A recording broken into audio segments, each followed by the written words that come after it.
Hi everyone, Priscilla here with another video. A little while ago I made a video about rejection, and God put in my heart to make this video again.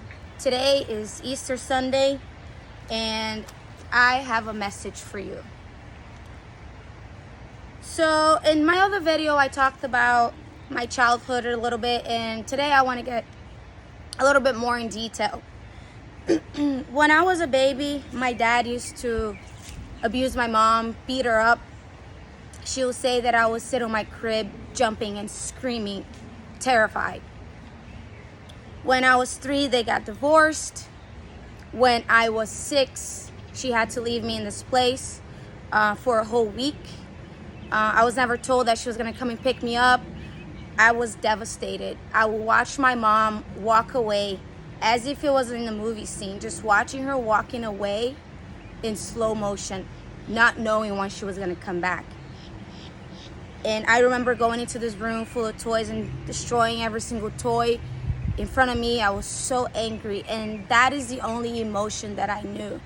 I knew no love. I knew nothing except rejection and pain. And in that place, I was raped when I was 6.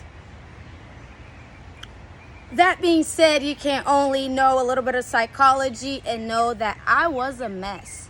I grew up wanting people I couldn't have, because you can't lose what you don't have, right? So I will find myself over and over being in a narcissistic relationship. And the pain that was caused by those relationships is a story for another day.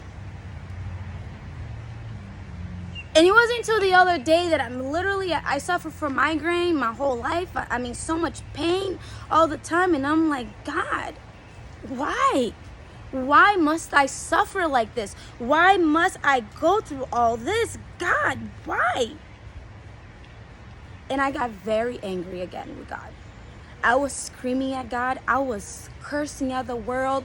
I was screaming from the pit of my stomach. I was in despair. Why, God?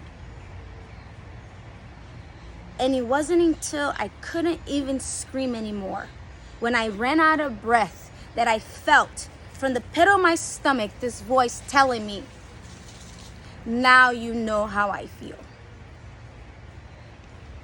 Wow. Wow, God. Now you know how I feel.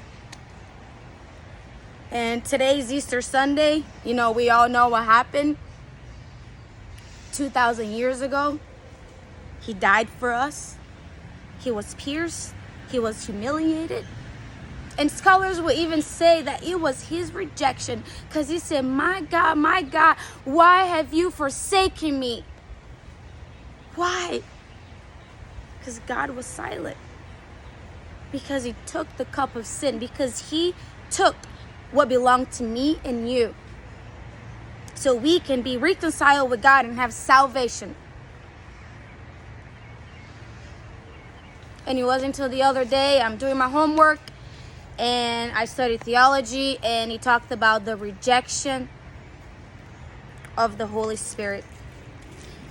The only unforgivable sin is the rejection of the Holy Spirit. It is the rejection of Jesus. It is the rejection of God. It is the rejection of his sacrifice. And do I know rejection? It is a very, very, very painful thing to experience. And many of us today reject Jesus, reject the sacrifice, reject everything that he has ever done for us so we can be reconciled with God. Here on Matthew 12:31 says, therefore I say to you, every sin and blasphemy will be forgiven men, but the blasphemy against the Holy Spirit will not be forgiven men. So I'm here today with my story, with my pain, with my suffering, with my rejection, to point out to you that is a very painful thing to experience. And God experiences that every day when you and I reject his sacrifice. So I challenge you today, if this message have touched you in any way, that you will give your life to Jesus. Because if one life through my testimony could be saved, one life, then all of this was worth it. And that's what Jesus is telling you today. If one life would accept my sacrifice, it was all worth it.